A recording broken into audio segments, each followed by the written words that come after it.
Are you a runner who has recently been diagnosed with multiple sclerosis, or have you had MS and you're thinking about starting to run? Do you have multiple sclerosis and have goals of improving your mobility, energy, and motivation? Today, I have with me a very special guest and colleague of mine, Dr. Gretchen Hawley, who is a physical therapist. She is a certified multiple sclerosis specialist, creator of the MSing LINK, a MS wellness program, and has been a keynote speaker at several Living Well with MS events and sponsored by the MS Society, in addition to MS Views and News. Welcome to the Healthy Runner podcast, where we help you get stronger, run faster, and enjoy lifelong injury-free running. Today, I have with me, like I said, an MS expert who is going to really provide some clarity for you with your running. If you're looking to start running, or you've been a runner for a while and you have recently been diagnosed. Gretchen, thank you so much for accepting my invite. I'm super excited to have you on the show today. Of course. Thank you so much for having me. So in this episode, guys, Gretchen's going to really provide you with like a runner's guide to keep logging those miles safely, even if you've been recently diagnosed with MS or you've had MS for a while and you want to start running. So Gretchen's going to really talk about like, what is MS? Can someone with MS run? Does running make MS worse? What exercises are important with MS? And then, if you are getting foot drop with your running, we're going to talk about how to manage that and some tips for that. And then also any other special considerations that you should consider when running with MS. So Gretchen, on the show, we always start with a little dynamic warm up to get things started like we would before our runs. So can you tell the listeners kind of where you call home and give us a little bit backstory of how you've gotten to this point in your career as a physical therapist who really specializes in working with individuals who have MS? Of course. So I am based near Buffalo, New York. I was actually living in Boston, Massachusetts for about 10 years, but recently, right before COVID, actually moved back to my hometown near Buffalo. So that's where I am currently. And I became an MS specialist when I was in Boston. That's where I went to physical therapy school. And my very first job out of PT school had a sister company that had an MS program. And I don't know if you guys know this or not, but it's very rare to have a physical therapist that's also an MS specialist. So this sister program that we had was in Rhode Island, which was about an hour and a half away. And so many people were going to that clinic, even from different states. And so our CEO was like, hey, this is a really common disease in this area. Let's start up another program. And I had always been more interested in neuro-based diagnoses in PT school, even though I felt they were the most challenging to learn and study for. So Definitely immediately, were. as soon as we were told that they were interested in opening an MS program, I decided to learn everything I could about it and just really dive in. And then it's just kind of took off from there. That's awesome. And yeah, I remember, when I actually started my career as a physical therapist, I actually worked at a local kind of right near me here in Connecticut. For those in Connecticut, they'll be familiar with Gaylord Hospital. But in the beginning of my career, for like first year or two, I actually treated a lot of individuals with MS, and it was, definitely an interesting, population to work with. And you always had to be creative in, the treatments that you implemented. And I just love how you really kind of found that passion. And honestly, pretty early in your career, it sounds like you look a lot younger than I am. So I'm imagining, you found really your passion. Luckily, a lot earlier than I did. It took me a little bit longer in my physical therapy journey, 19 years now, to find, my niche of really working with runners. But have you ever run yourself in the past? I have, I I always was a soccer player and I never considered myself a runner. Like running on the field felt very different than just going for a run. So I didn't really run for enjoyment until I put on my bucket list that I wanted to run a half marathon. And I don't even know why, because I didn't enjoy running that much back then. I just sounded like the coolest thing, like so accomplished if you could run a half marathon. So I put that on my bucket list. I was like, I might as well start training for one. Why not? So I did it. And I did feel that sense of accomplishment. So now I've ran 6 half marathons instead of just Oh, the one. So yeah, okay. it is something that I enjoy. Nice. So when was the last one that you ran? The last one, let's see, it was about a year before COVID. So does that make it 3 or 4 years ago Yeah, I now? guess probably Lost 3. track of Yeah. time. Yeah. Nice. Okay. So you definitely have some experience as a runner and training and you know what it feels like to, work up to that 13.1 distance. Yeah. Um, okay. Yeah, no, this is going to be a good conversation. I would imagine, you've had clients of yours that you've worked with who were runners or looking to kind of get started with running before. Yeah, absolutely. All right. Yeah. Nice. And I yeah, this is awesome because we're really going to kind of get into this topic of how does an individual, begin that journey of running with MS. So I guess if you can just share with our listeners, first off, if they're really not familiar with this diagnosis, what is MS? Yeah, so that's a great starting point. So, MS is an autoimmune disease, which basically just means your body's attacking itself and it causes a lot of inflammation. So, when you have MS, what happens is that inflammation in your body causes your nerves to not work the way that they should be working. That's a really broken down way to explain what's happening. And when that happens, it can cause so many different symptoms. One of the biggest ones that you notice day to day, and especially when you're exercising, is weakness.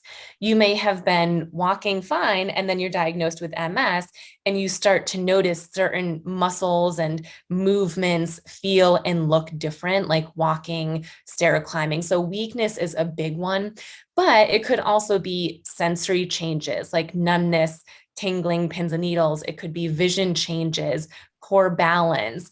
There's, I think, a list of like 80 possible symptoms from MS. And as you said just a bit ago, one reason I love working with people with MS is because it is so different.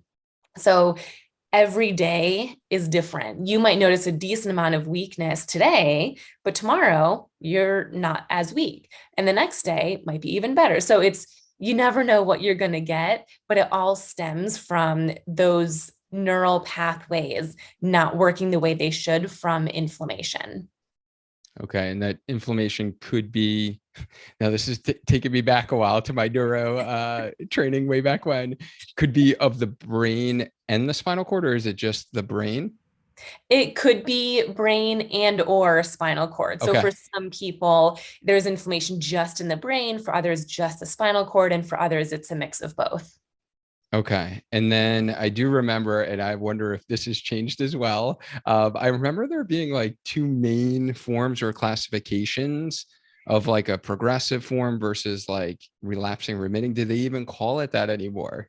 Or They those like the do. types? Okay. Yeah, yeah. So there's a few more sub classifications. Generally speaking, there's a relapsing type and a progressive type, but sometimes relapsing can turn into progressive. So there's a little bit of carryover there. But yeah, generally speaking, one type is where you'll have relapses but remission. So you'll have a flare of one or several symptoms that might last a month or two, but then you come into remission and you're either back to where you were before or still having some symptoms, but much, much less than during the relapse. And that can either turn into progressive or you can just start off with a progressive type of MS. With Gotcha. those ones, you don't have the relapses. There's less up and down and more of just a steady progression of the disease. But that looks so different for everyone. There's some people who have a very quick progression, and then others you would never know they've had MS for 20 years. So it's so unique for each person. Okay. Yeah, interesting. And I would imagine there's, the severity varies, right? You can have someone who just has maybe some mild symptoms of tingling, or maybe they notice their balance and coordination's a little off versus the extreme of someone could be wheelchair bound, right? Absolutely. Okay. Yep. Yeah. It's the entire spectrum. I have clients who are wheelchair bound. I have other clients who are still running marathons and everyone in between. So it's a big variety.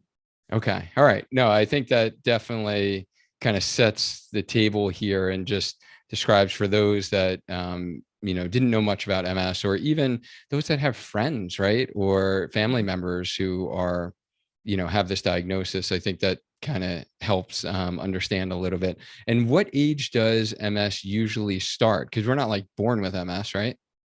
No, there is pediatric MS, which basically just Wow. means you're diagnosed at a younger age. But generally speaking, the time frame in which people are diagnosed are between the ages of 20 and 50. Now, that's a really big variety. And I will say too, technology is getting so much better. So I do find that people are being diagnosed earlier, more like 20s and 30s. I don't think it's because it's a higher prevalence. I just think technology is so much better that we're catching it earlier. So many of my clients, up until a few years ago, really, would tell me that they were diagnosed in 1990, but their first symptom was in 1980. So that's two very different questions of when were you diagnosed, but when did you first start experiencing symptoms?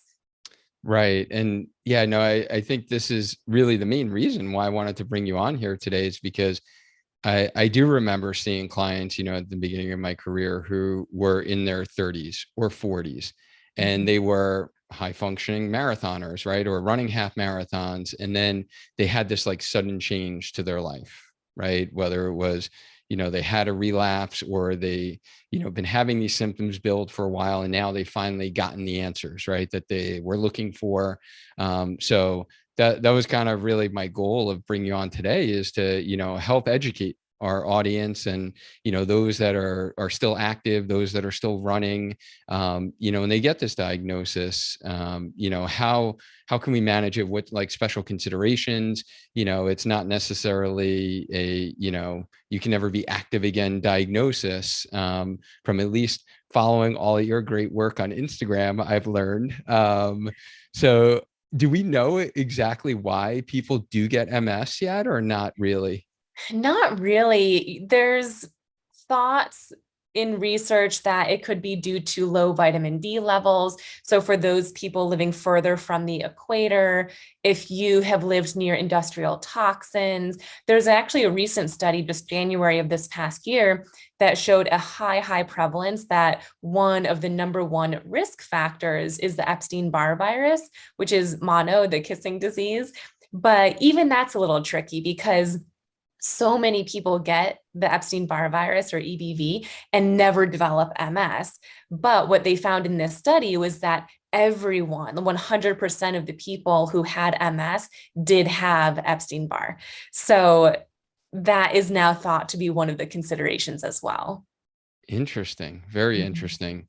And you all, wonder in like what, 5 or 10 years from now, right? Like how much, all this COVID stuff, right? Is that going to wind Right. up being a variable that, plays a role in some form or fashion, whether those with long COVID, or, Yeah. if you had more severe symptoms, right? Like, is it going to put us more at risk for developing things like MS? I guess only time will tell, right? Right. um, so I guess the main question really is probably why someone would be listening to this, training and episode, is if they do have MS, or, and they've been recently diagnosed, can someone with MS still run? Yes, absolutely. And again, there's a lot of variety with MS, but having MS doesn't mean that you should stop running or that you won't be able to run. Again, some of my clients that are still marathoners have had MS anywhere from 5 to 15 years, and it just hasn't affected them in that way. So they are able to continue running. However, it's really important that you do specific types of exercises because MS tends to attack, while it is so varied for each person, it tends to attack specific muscle groups.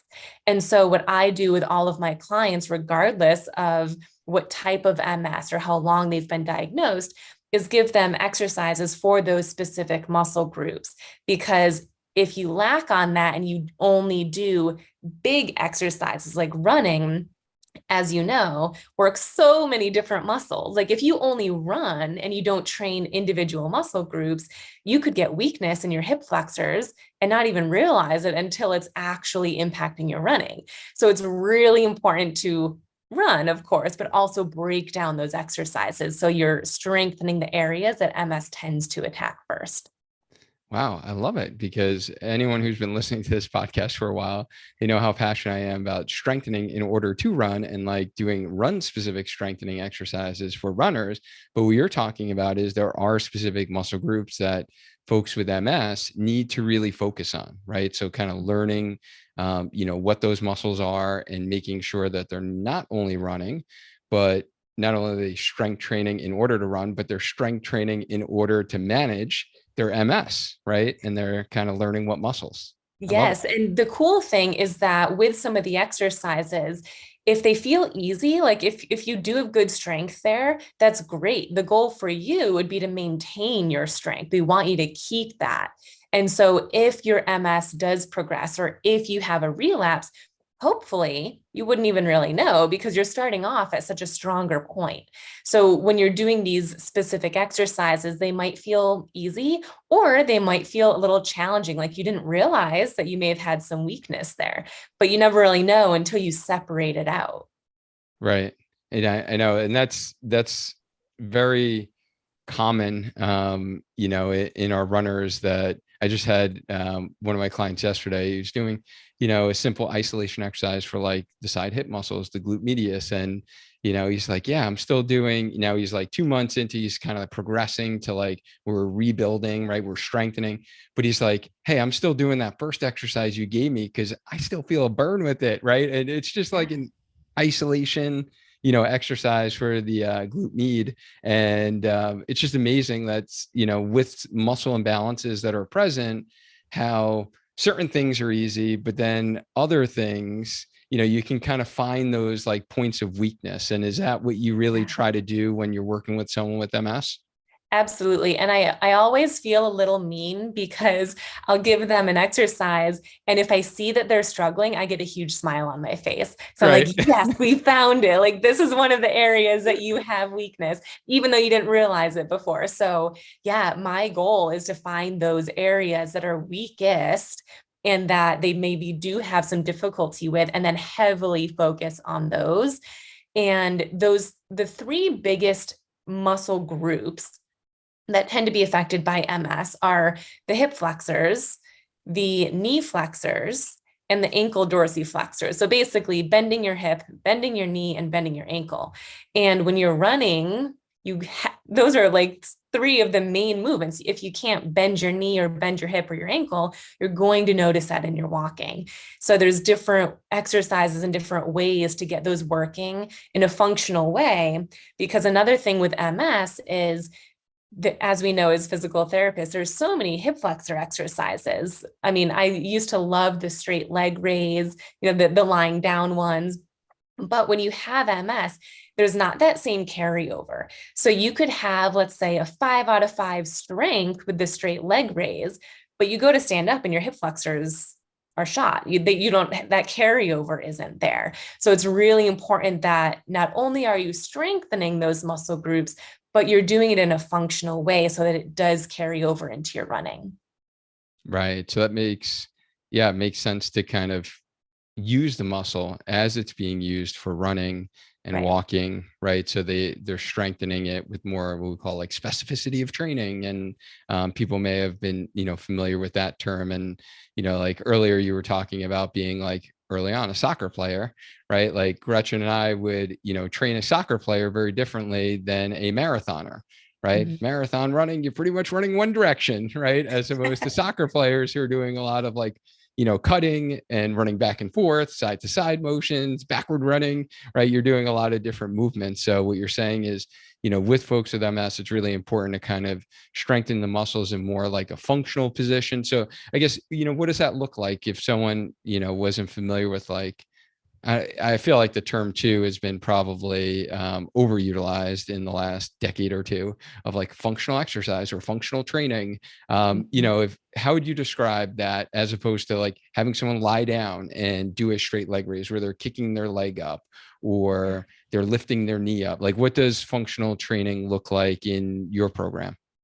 Yeah. So, one goal that a lot of my clients are working on is walking better, because if they can walk better, they can then just move about your day to day life easier, including running and stair climbing, these functional things. So, what I like to do is break it down. So, when I talk about functional exercise, I like to think of the goal at hand and then break that down into as many movements that's required to perform that big goal. So, for walking, I have broken it down into 7 movements. So, in order, and this is similar to running too. So, in order to walk, the first thing you need to be able to do is weight shift. You have to be able to shift your body weight forward. If you can't do that, you're not going to be able to lift up a leg without falling backwards. So, the first thing is you have to be able to shift your body weight. Then you need to be able to bend your knee, lift your ankle, bring your knee up towards the ceiling, straighten your knee, put your heel down first, not your toes, heel down first. And then that entire time that was happening, you were standing on one leg. So that single leg balance. So walking, when you have a goal of walking, a lot of people will just practice walking, but you actually should be practicing those 7 exercises in addition to the whole movement. So running is a little bit different, as you know, like it's not exactly those specific steps, but that's what you would do, is break it down. And then each of those movements are now your exercises in addition to the whole movement. I love it. Makes sense to me. And if someone were doing these types of movements that you're talking about, how does one go about that? Is it the like standard traditional 3 sets of 10 that people may, Oh, go to the gym and hop on a machine and do 10 repetitions for 3 sets? Like, what does right. like the programming look like, or what do you, usually give your clients? Yeah. So the goal when you have MS is not as much number based, but quality based. Because when you have MS, of course, we're trying to strengthen the muscles, but first, we're trying to strengthen the neural pathways. And it can get a little hairy, because when we're trying to strengthen the neural pathways, quality is so important, because if you're practicing an exercise with poor quality, you're training your brain that that's what you want it to do. If you keep doing it over and over again, your brain thinks that it's right and it's training that movement, and that could end up resulting in pain or you tripping over your feet because you were slightly angled. So in terms of the number of repetitions that I tell my clients to do, the general number I start with is 30, but I'll just say 30. I won't say 10 times 3 sets. So 30 good quality repetitions, take as many rest breaks as you need. And for one person, that might mean that their first set is 10 good quality ones. But their second set, if you're a little fatigued, maybe it's 6. Your third set might be 4. Your fifth and sixth set might be 3. And then you work your way up to 30. So that's generally the way that I prescribe exercises.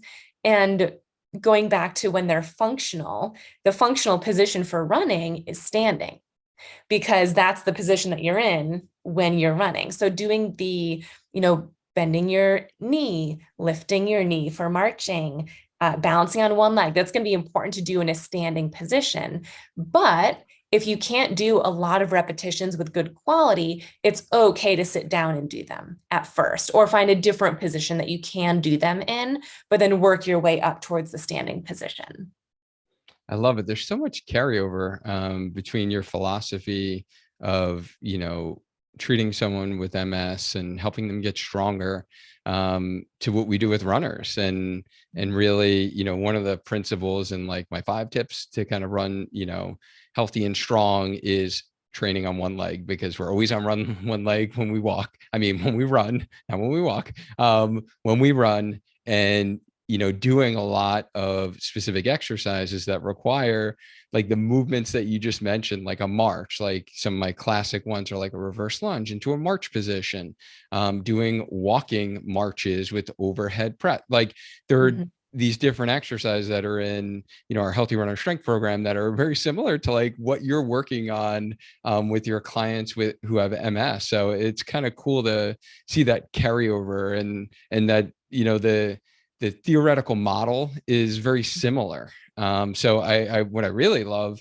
that I'm hearing is your approach for someone who has MS, who is a runner, is somewhat similar to, my approach of having runners get stronger for running anyway. But from what I'm hearing is you really need to, even pay more attention to quality over quantity, and make sure that you're adjusting the level of difficulty of the exercise depending upon where you're at, right? As opposed Absolutely. to just seeing a, neat running specific exercise, we'll say it, right, on YouTube, or if you saw our Spark Healthy Runner YouTube channel and you're like, hey, this looks cool, let me try it. You have to make sure that it is tailored for where you are in the disease process, right, and where you are in your journey. And I guess that might be a good segue into, definitely the topic of fatigue. I remember fatigue was a big thing that I would educate my clients, that I work with way back when, about MS. And then also the topic of, I guess let's start there first, and then we'll talk kind of foot drop, because I know some runners with that might be like a symptom that they start to, experience. Yeah, what's going on with fatigue, and like why do individuals who have MS have to worry about fatigue? Yeah, so great question. There's actually two different types of fatigue in MS. Primary fatigue means that you're feeling fatigued for no reason, essentially. You got a great night's sleep, you didn't overexercise, you aren't stressed at all, you're just extremely fatigued. So that type of fatigue is caused from MS, from the disease process itself. But secondary fatigue is when you are fatigued for a reason. So you did overexercise, you slept awful, you're super stressed, you're not staying hydrated. There's a reason for it. Now, when you have MS, your secondary fatigue is very, very, very different from someone who doesn't have MS.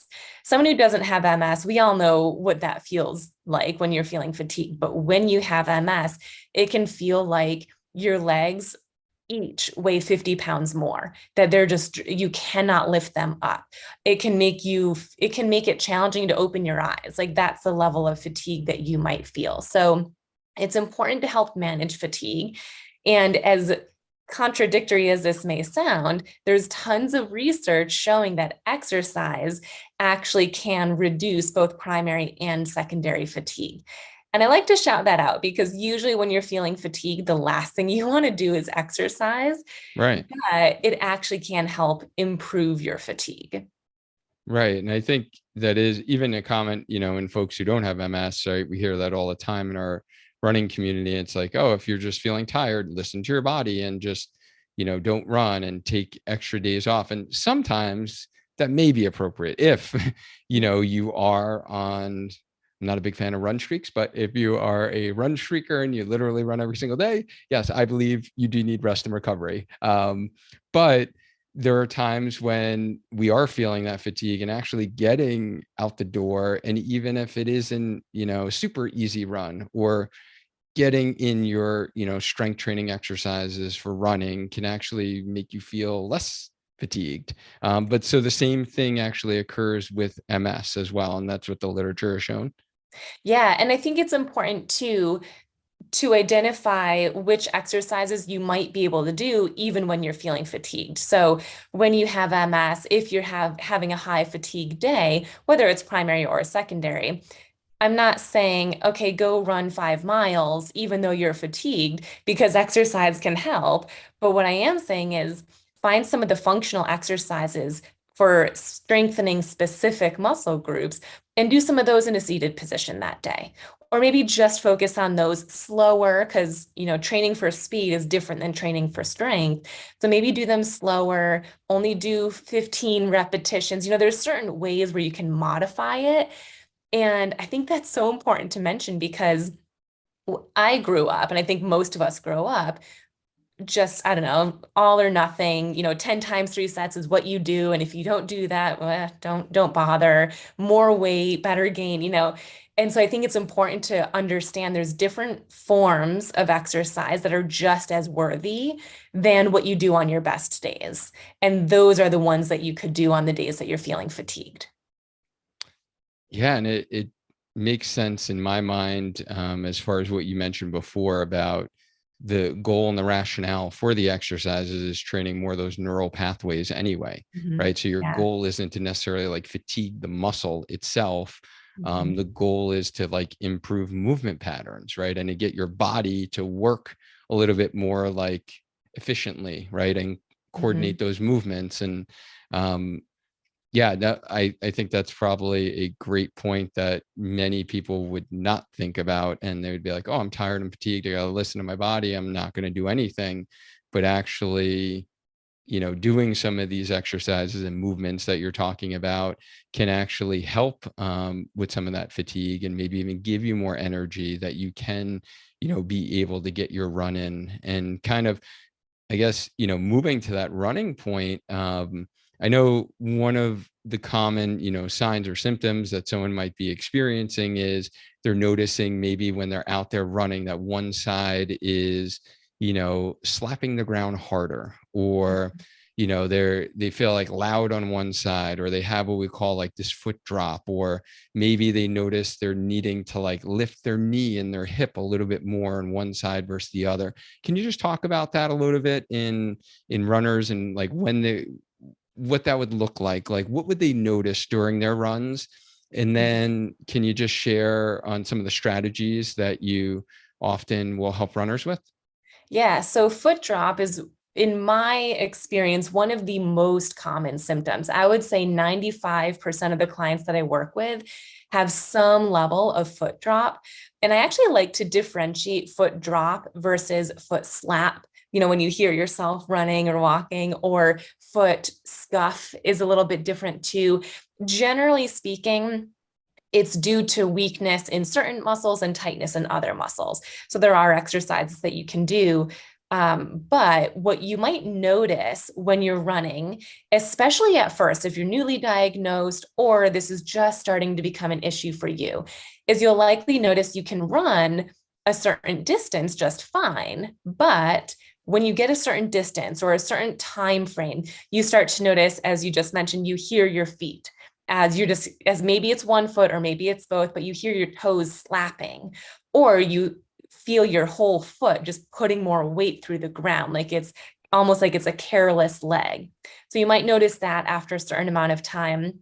You might also notice that you start tripping. That's one of the first signs. You'll scuff your toe, and it might just be once or twice, but it's memorable. Like you'll go home and you'll tell whoever you live with, oh, I almost tripped today, or I scuffed my foot. That's never happened before. So that might be something that you're on the lookout for. And another one that's a little bit sneakier is extra fatigue in, usually it's one leg, and it might be in your hip flexors. Like your hip just feels like so sore from that run, or the back of your knee, your hamstrings might have really overworked to overcompensate to lift your leg more. So if you feel like really, really sore or fatigued in a specific muscle group on one leg, that's also usually a sign that your body is trying to overcompensate for a weak ankle that might have foot drop. Okay, so just so we don't scare all the runners who are listening to this and now heard, you mentioned those three things and they're like, this happens to me like every week. Do I have MS? If someone was feeling that, hey, like, I think I feel this during my run, what should they do, about that? Like, who should they go to or see, or, what would you recommend? Yeah. So, and I totally understand it can sound scary. And there's been even phases of my life where everything that I do, I ask myself, do I have MS? And it's tricky because so many MS symptoms can also just be symptoms of aging or fatigue, or I don't know, like lots of things that we all experience on a day-to-day basis. And you don't necessarily have MS, but when you do have MS, it can be a symptom. So if we're talking about strengthening, because so one thing when I am working with a client who does have MS and foot drop is strengthening your ankle and stretching your calf. Because the main reason for a foot drop is tightness in your calf muscle and weakness on the front of your shin. So practicing those strengthening and stretching exercises. If you do feel like it's not just those symptoms, but you do think, hey, so much of what I'm hearing actually does sound similar, and you have other symptoms too, the first person that you'd want to see to start this conversation is your general practitioner. They're the ones who can then refer you to a neurologist, but the neurologist is the person who would eventually, if they think it'd be appropriate, do the different tests, MRIs, to see if there actually is something going on, or maybe it's just nerve related, not MS. There's lots of other nerve diagnoses, pinched nerve even, that can cause very similar symptoms to what we're talking about. So it's not always MS, it's just one of the many, many different options, but a neurologist is the person that you'd see for that. Right. Okay. Thank you for clarifying that for our audience. And, besides the foot drop and we talked fatigue, any other kind of special considerations, one should consider if they have MS and they want to keep running and being active? Yeah, so one really, really important one is knowing about heat intolerance. So when you have MS, heat intolerance is extremely common. It doesn't happen for everyone, but it happens for a lot of people. And a lot of people assume that that means that when it's hot outside, your symptoms might worsen, but it's so much more than that. It's actually when anything that causes your core temperature to rise. So that absolutely could be the outdoor temperature and humidity, but exercise and stress are also things that cause our core temperature to rise. So when you have MS, exercising can cause your symptoms to worsen. So if anyone out there listening does have MS and does feel like, well, I can't run anymore because I just can't make it far at all, or any type of exercise causes my vision to blur or my sensation changes to come back, or weakness, sometimes it's a really, really easy fix of just cooling your core temperature down. I remember specifically, I was working with a few runners who had MS a few years ago, and they were all saying the same thing of, one person could run for 15 minutes, but not 20. Another one could run for 1 mile, but not 2. And the only thing I had them do, I didn't give them strengthening exercises at first. I just said, sip ice, ice, ice cold water, tiny sips throughout the run, if you can bring it with you. Wear a cooling vest before you even start your run, put it on. So be proactive about cooling yourself down and staying cool during the run. And for certain people, it works like a charm. And that's all they needed to do is just keep their core temperature lower while they were exercising and running. I love that. And this is actually a topic that is front of mind for me as a marathon training. At the time of this recording, it is still the hot, humid summer months here, and I'm stretching out my long runs to a place they haven't gone in 5 years and running 18 miles in the heat and the humidity. And I think about cooling my core body temperature down. One great tip is for runners is wearing a hat. Number one, protects you from the sun, right?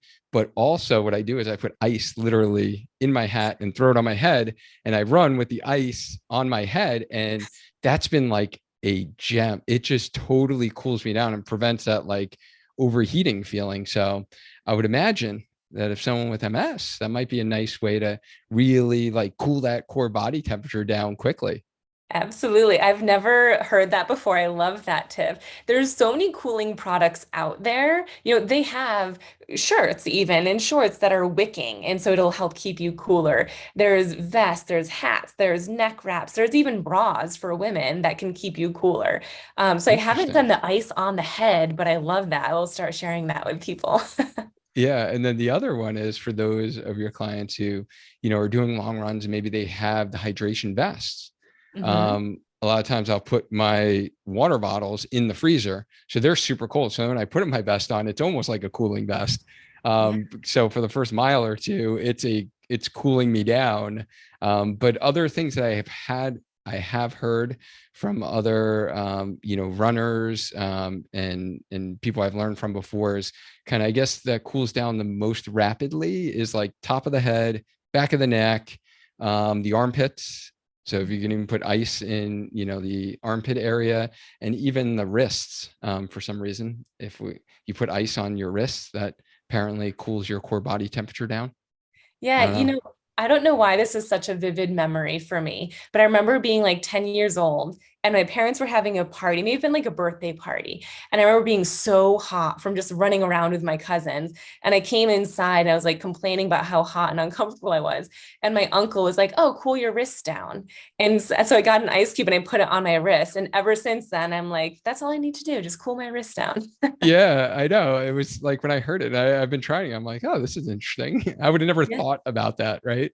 Yeah, I remember when I was training for one of my half marathons, as always, I'd get overheated, and so the first thing I would do is just pull up my long sleeves, and it felt like such a relief to get some fresh air on my wrists.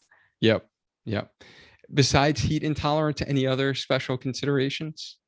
Or do Well, we pretty one much thing cover the that main kind of, ones? what's that?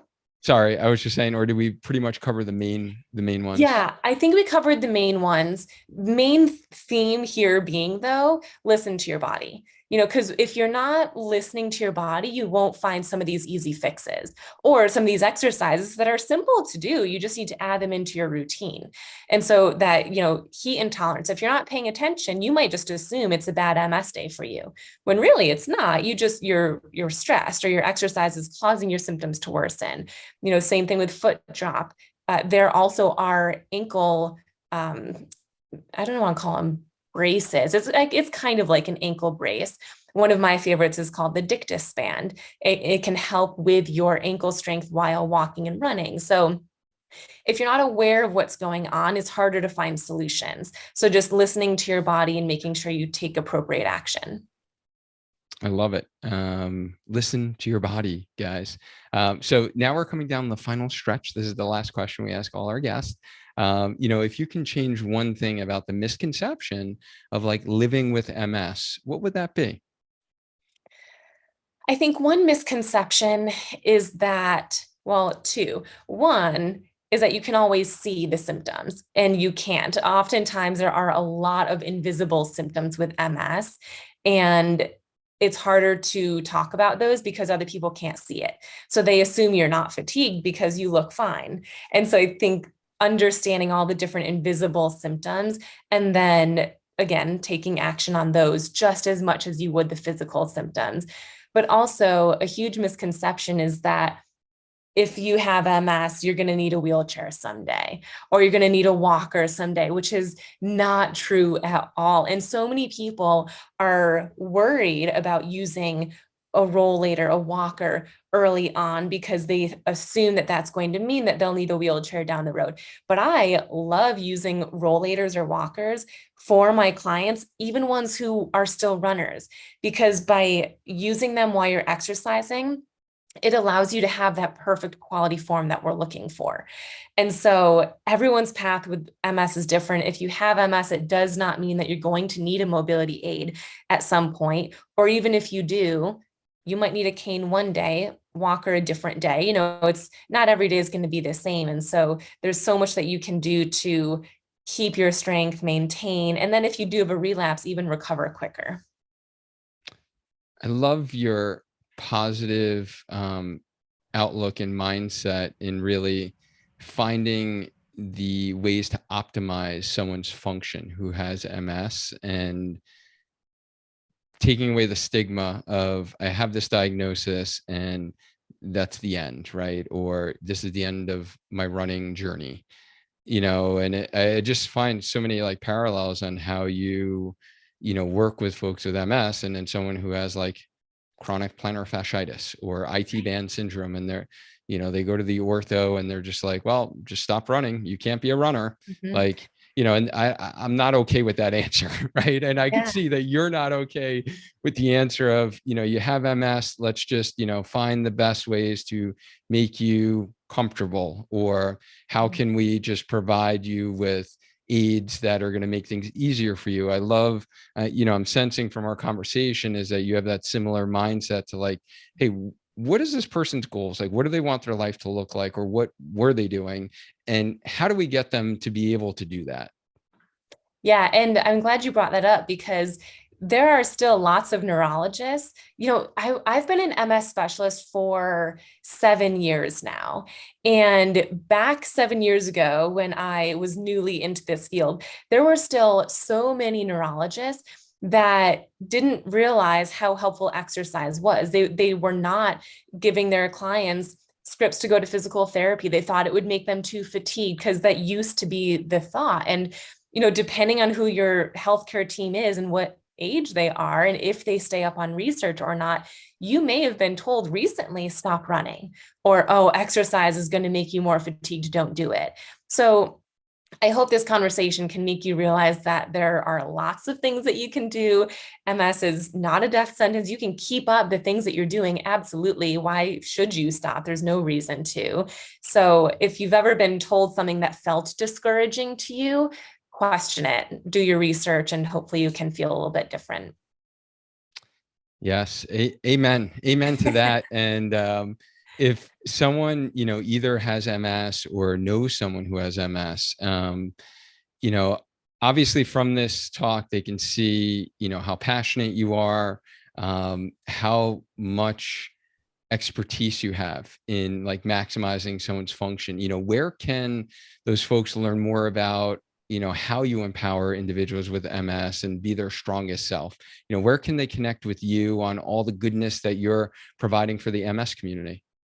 Yeah, so I'm all over social media. So I do have a YouTube page, which is Dr. Gretchen Hawley. I have an Instagram page, which is Dr. Gretchen. And I also have a Facebook group.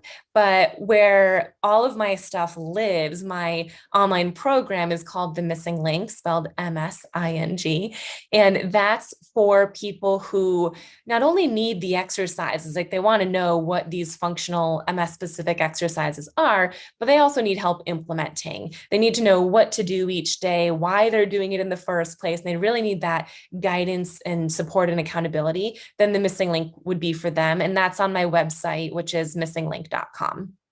Nice. And even if someone was working with a local, healthcare provider team, that is something that they can, learn about more and participate in the MSing LINK. Yes, absolutely. I Cool. have several physical therapists who have signed up for my program because their client is like, hey, you need to know this information. Like, I want to do these types of exercises. And so they sign up too. Yeah, I love what you've done in sharing your knowledge, not only with your local regional communities and, talks that you've done, but how you're able to reach, folks with MS worldwide and be able to help them with your amazing program. It is definitely for those of us in the online space, you are like the gold standard of how to, have a program that is, successfully helping individuals who are not in your local area. So, I would highly encourage you guys to check out Gretchen's program. She's doing some amazing things in, the MS world. And thank you so much for coming on. This has been really fun. I learned a lot. And I even realized, honestly, and those who are in the healthcare field or physical therapy, spectrum, will appreciate this comment in that we always look at like the neurotherapist and the orthotherapist. And from our conversation today, you really sold me on like, there's more similarities than there are differences in our fields. Yeah, there really is. And I think if you're an orthopedic PT or healthcare worker that works in a more functional way and specific way, there's so much overlap in what you're doing. Yes, indeed. So yeah, thanks again. I really appreciate you taking the time out of your busy day to share with our Healthy Runner community. Of course. Thank you so much for having me. And guys, make sure you go ahead and follow Dr. Gretchen's Instagram account at dr.gretchen. As always, runners, let's maintain a strong mind, a strong body, and let's just keep on running. Until next time.